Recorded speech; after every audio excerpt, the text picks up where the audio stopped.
is it? Well, the shows you never get tired of, and actually the bus life is relaxing, especially if you get in a routine. I think the only thing that gets tiring is like a lot of excessive travel and like airplanes. That's the only stuff really. Like the rest of it is quite normal. So we don't get tired of that.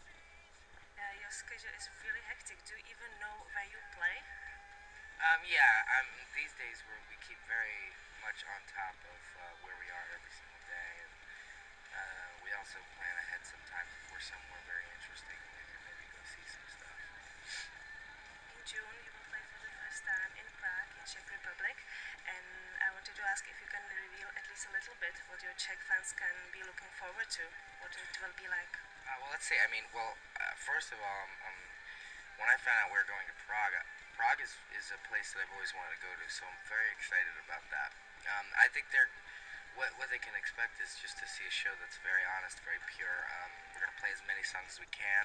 Um, we're gonna give them, the first show in a place is always sometimes the most special. So, they're gonna really probably get mainly a stripped down rock show, but we're very much looking forward to it. I mean, it's a place I've wanted to go my whole life. So I've read that you have some theatrical stage for the concert. Whose concept was it? it was all of ours. Unfortunately, we can't bring the whole stage set up if the venue isn't big enough. So I don't know what kind of show we'll be bringing in Prague. Like right now, for example, we're in Germany and some of the rooms are smaller than we need them to be to fit all our stuff in them. Um, so we can't bring that here. That's very disappointing to us. And what is for you personally the best part of the show, of the concert? Is it with the atmosphere before or on the stage or after the show? The best part of the show to me is always the start of the show. It's a very electric kind of atmosphere, and the lights go out. It's when the lights go out for the first time. It's very special, and something amazing is about to happen. So that's the best part for me. And what will be after the tour? Are you starting doing work on new album? Um, After the tour, we are probably going to take a little bit of a break, and then we're going to start right into another album. Yeah, that's the idea. I mean, we've been playing around with some song ideas, but nothing totally concrete yet. So And do you have, like on your previous tour, some recording small studio on the bus so you can record during the tour? we actually don't this time because we are hopping so much around the world. It's hard for us to get like a foothold or get our roots dug into a bus because we're constantly moving. So like we had to stop in the middle of the U.S. tour. If we had been on a full run in the U.S., we could have done that, but we just can't this time. So. Is there some of your songs that you're really tired of playing live, that you played so many times?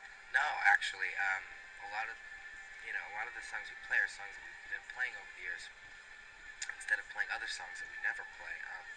But I think the ones that we play now are the ones that we unanimously love a great deal. So I actually never get sick of them, no matter what the song is.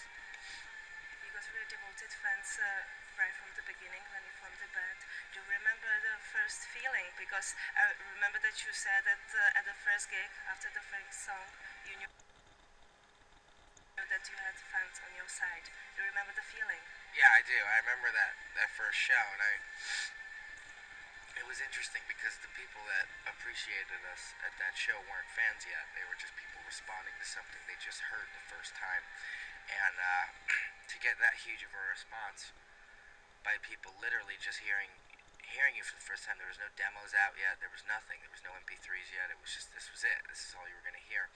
Um, that feeling was incredible. I think that first show fueled the band for at least a year and a half. And it gave us the confidence we really needed.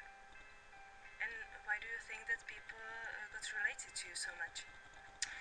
Well, I think quite simply the band was born out of 9/11, really, and I think a lot of the kids that have gotten into this band were kids that were kind of maybe 8 or 9 when that happened, and basically we're talking about today's young generation, and to grow up in that environment where something like that can happen, and to realize that one day you're going to be an adult in that environment, you're going to raise a kid in that environment. I think we connect with them because because we're born out of that event, and because of that, we deal with some very dark subject matters, but we're also very uplifting, and I think they needed that sense of being uplifted, just as we needed it. We did it because we needed it, and it turns out that they needed it too.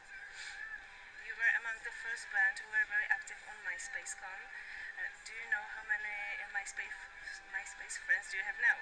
Um, I know we have a lot.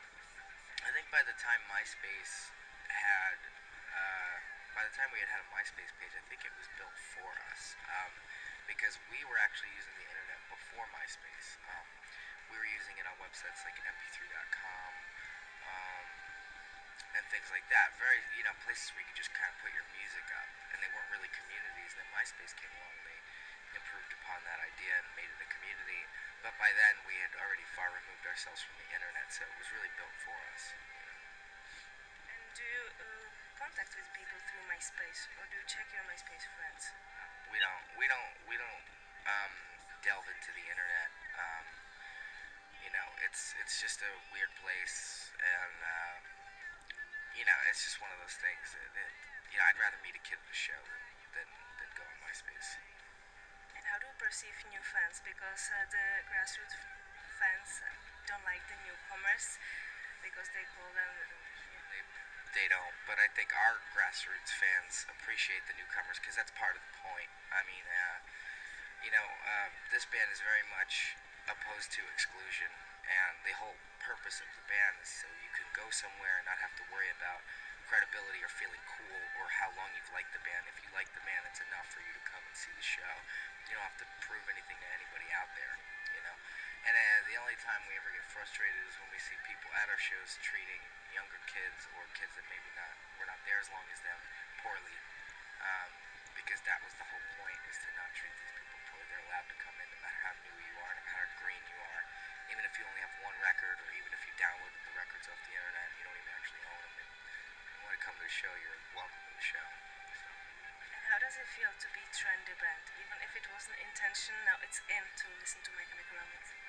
Well, the funny thing about it, and I think this is one of our biggest strengths, is trendy is a weird word, but I mean, it's popular to like this band, but at the same time, unpopular to like this band. At the very same time, and not a lot of bands have that. So we're in a really good spot because it's never going to be cool to like this band, and I think that's something we're very proud of. There's nothing cool about it. We've never set out to be cool. I think it's a really hollow pursuit, and I think that trying to be cool really is seeking other people's approval, and that's something that the band's never desired. So, although it may be a popular thing to do, and we have a lot of fans, it's not necessarily the cool thing to do. So I like that.